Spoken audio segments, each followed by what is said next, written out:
नमस्कार। आज हम ऑनलाइन क्लासेस के अंदर बीए पार्ट थर्ड के द्वितीय प्रश्न पत्र आधुनिक विश्व के इतिहास के अंतर्गत द्वितीय महायुद्ध के ऊपर चर्चा करेंगे। प्रथम विश्व युद्ध की समाप्ति के ठीक 20 वर्ष के बाद दूसरा विध्वंसकारी महायुद्ध प्रारंभ हो गया और 1919 में लोगों ने यह आशा व्यक्त की थी कि भविष्य में पुरानी त्रुटियों को नहीं दोहराया जाएगा और कोई भी राष्ट्र वास्तविक शक्ति का स्थान ग्रहण नहीं करेगा, किंतु ये सभी भविष्यवाणियां पूर्णतः मिथ्या प्रमाणित हुई। वर्साय की संधि पर विचार करते हुए प्रसिद्ध इतिहासकार मार्शल फोंच ने कहा था कि यह शांति संधि नहीं, ये तो 20 वर्ष के लिए एक युद्ध विराम की संधि है। ठीक इसी प्रकार म्यूनिक समझौते के पश्चात चेम्बरलेन ने लंदन हवाई अड्डे पर अपने स्वागतार्थ आए मित्रों को संबोधित करते हुए भी कहा था कि मैं आपके लिए सम्मानपूर्वक शांति लाया हूं।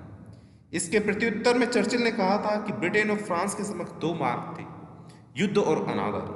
उन्होंने अनादर को चुना, किंतु वे युद्ध से भी नहीं बच पाए। चर्चिल की ये भविष्यवाणियां भी सत्य सिद्ध हुई और ये दोनों ही कूटनीतिक मनुष्य की प्रवृत्ति से अनभिज्ञ नहीं थे।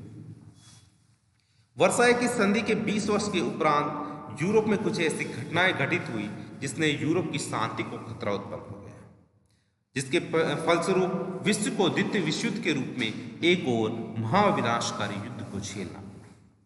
1 सितंबर 1939 को पोलैंड पर जर्मनी के आक्रमण के साथ ही द्वितीय विश्व युद्ध शुरू हो गया। आज हम अपने इस वीडियो के अंदर द्वितीय विश्व युद्ध के कारणों और परिणामों के ऊपर चर्चा करेंगे। कहते हैं कि युद्ध किसी एक घटना का परिणाम नहीं होता, उसकी जड़ें अतीत में फैली होती हैं। आज हम द्वितीय विश्व युद्ध की इन घटनाओं और इन कारकों को जानने का या मूलभूत कारणों को जानने का प्रयास करेंगे। तो सबसे अहम जो कारण जो माना जाता है द्वितीय विश्व युद्ध का, वो है वर्साय की संधि की कठोरता। वर्साय की संधि में मित्र राष्ट्रों ने जर्मनी के साथ बुरा व्यवहार किया था। उसके समस्त उपनिवेश छीन लिए गए थे, निशस्त्रीकरण उसे कर दिया गया था और उस पर युद्ध हर्जाने की एक भारी रकम उसके ऊपर लाद दी गई थी। और इस कलंकपूर्ण संधि के अपमान का बदला जर्मनी, ये कह सकते हैं कि जर्मनी के अंदर नाजीवाद का जो नेतृत्व कर रहे थे हिटलर, वो उसे लेना चाहता था। सिरिल फ्रांस के अनुसार द्वितीय विश्व युद्ध सार रूप से जर्मनी द्वारा प्रारंभ किया गया एक प्रतिशोधात्मक युद्ध था, जो कि वर्साय की संधि की कठोरता के उपरांत उसने जन्म लिया। इसी समय पुनः प्रथम विश्व युद्ध की भांति इस समय भी संपूर्ण विश्व दो प्रतिद्वंदी महागुटों के अंदर जो है विभक्त हो गया था। द्वितीय विश्व युद्ध से पूर्व विश्व दो सैनिक गुटों के अंदर बट गया। जर्मनी, इटली और जापान जैसे असंतुष्ट राष्ट्रों ने मिलकर 26 नवंबर 1936 को रोम, बर्लिन, टोक्यो धुरी का निर्माण किया। वहीं इसके प्रतिक्रिया स्वरूप इंग्लैंड, फ्रांस और सोवियत संघ ने अपनी मैत्री संधि स्थापित। तो इस प्रकार संपूर्ण विश्व पुनः दो गुटों के अंदर, प्रतिद्वंदी गुटों के अंदर विभाजित हो गया और इस प्रतिद्वंदी दो गुटों के निर्माण के फलस्वरूप कोई भी ऐसा कार्य, छोटा से छोटे कार्य के ऊपर भी एक बड़ी प्रतिक्रियाएं जो है आने लगी थी। इसी समय इन प्रतिक्रियावादी शासन के और दो गुटों के निर्माण के फलस्वरूप एक सामूहिक सुरक्षा की जो भावना जो है, वो कह सकते हैं कि सुरक्षा की भावना का जो है पतन हो गया था। इस कारण प्रथम विश्व युद्ध उपरांत मित्र राष्ट्रों ने सामूहिक सुरक्षा की स्थापना हेतु जिस राष्ट्र संघ का गठन किया था, लेकिन 1931 से 1939 के बीच अनेक ऐसी घटनाएं घटित हुई जिसने यूरोपीय देशों का राष्ट्र संघ से विश्वास उठ गया। 1931-32 में जापान ने चीन के मंचूरिया क्षेत्र के ऊपर अधिकार स्थापित कर लिया। वहीं 1935 में राष्ट्र संघ की उदासीनता से भी प्रोत्साहित होकर इटली ने इथोपिया को जीत लिया। 1938 में जर्मनी ने चेकोस्लोवाकिया को अंगभंग कर सुडेटलैंड पर भी अधिकार कर लिया। तो इस प्रकार से यूरोपीय देशों का राष्ट्र संघ से विश्वास उठ गया है, क्योंकि अनेक जो अधिनायकवादी शक्तियों ने अपने प्रतिक्रियावाद स्वरूप अपने साम्राज्य विस्तार की नीति को अपनाना पुनः शुरू कर दिया। इसी समय विश्व के अंदर सर्वसत्तावादी शक्तियों का भी उत्कर्ष हुआ। पेरिस शांति संधि उपरांत जर्मनी में हिटलर का तथा इटली में मुसोलिनी के नेतृत्व में सर्वसत्तावादी शक्तियों का उदय हुआ और इन सर्वसत्तावादी राज्य अत्यंत ही महत्वाकांक्षी थे, जिसने जनता का लोकतंत्र से विश्वास उठ गया। कह सकते मुसोलिनी की इटली के अंदर जो मुसोलिनी थे, उनके अनुसार कि इस समय जो विश्व युद्ध है, जो दो दुनिया के बीच होने वाले संघर्ष में समझौता हो सकता है, लेकिन दोनों में से एक को ही जीवित रहना पड़ेगा। कह सकते हैं कि एक तरह से प्रतिक्रियावादी जो नीतियां जो है, प्रतिक्रियावादी विचारधारा इस समय आने लगी थी अधिकारवादी शक्तियों। इसी समय अंतर्राष्ट्रीय राजनीति के अंदर अंतर्राष्ट्रीय आर्थिक क्षेत्र के अंदर भी एक महत्वपूर्ण जो विश्वव्यापी मंदी का दौर आया। 1930 की आर्थिक मंदी के कारण बेरोजगारी, भुखमरी, असुरक्षा की भावना उत्पन्न होगी और इस संकट ने भी अधिनायकवाद को प्रोत्साहन दिया और इन अधिनायकवादी शक्तियों ने शक्ति द्वारा लूट की नीति को अपनाया, जो कि बहुत ही संकटपूर्ण थी।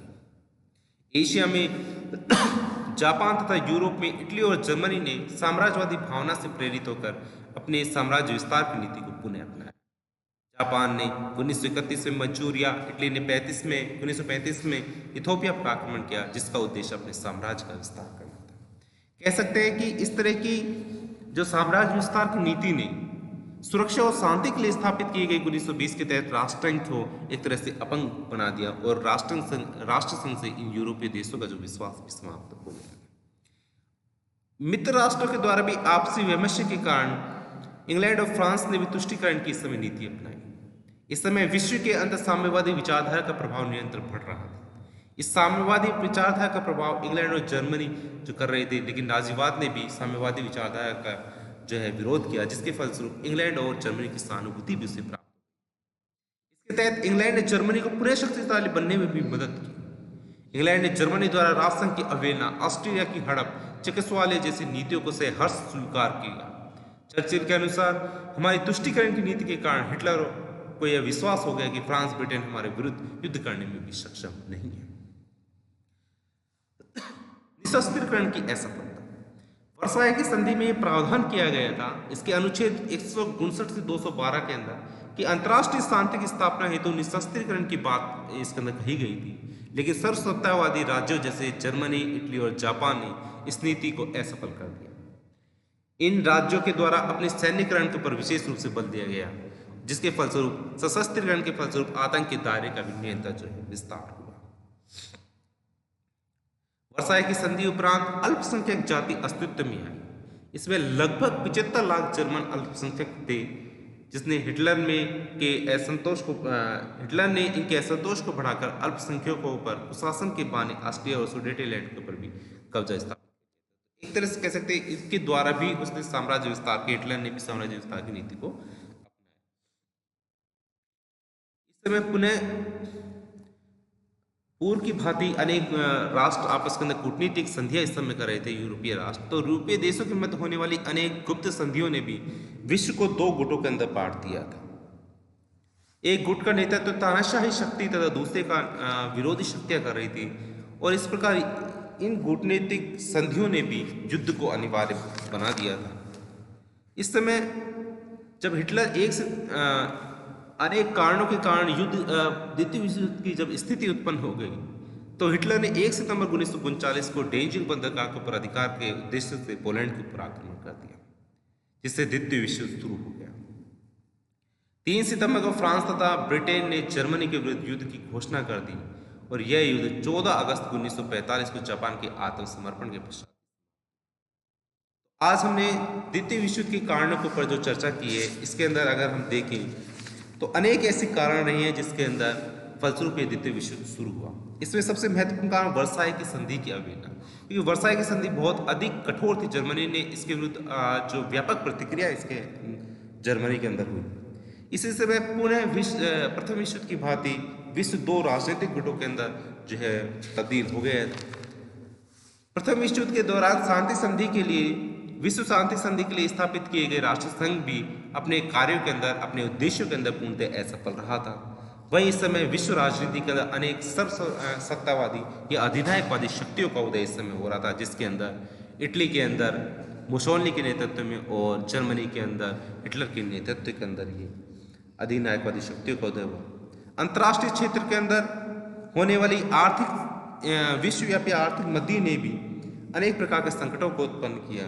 वहीं एशियाई देशों पर जापान, इटली और जर्मनी ने अपनी साम्राज्य विस्तार की नीति को बल दिया।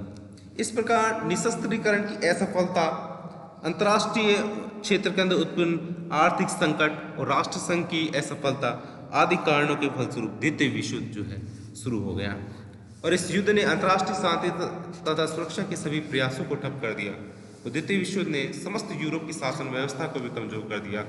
एक प्रसिद्ध इतिहासकार फिरक के अनुसार द्वितीय विश्व युद्ध के कारण विश्व रंगमंच अब यूरोप से दूर पूर्वी एशिया तथा प्रशांत महासागर में पहुंच गया था। तो कह सकते हैं कि द्वितीय विश्व युद्ध का जो केंद्र रहा है वो मूल रूप से एशिया और यूरोप का ये क्षेत्र रहे। तो कारण और कारणों की दृष्टि से द्वितीय विश्व युद्ध के अनेक कारण हो सकते हैं, जिसके अंदर आज हमने ये मुख्य कारणों पर चर्चा की है, जिसमें वर्साई की संधि और अंतर्राष्ट्रीय राजनीति में उत्पन्न अव्यवस्था, राष्ट्रसंघ की असफलता, सशस्त्रीकरण की होड़ और विश्वव्यापी आर्थिक मंदी और अधिनायकवादी शक्तियां का उदय प्रमुख रहा है। धन्यवाद।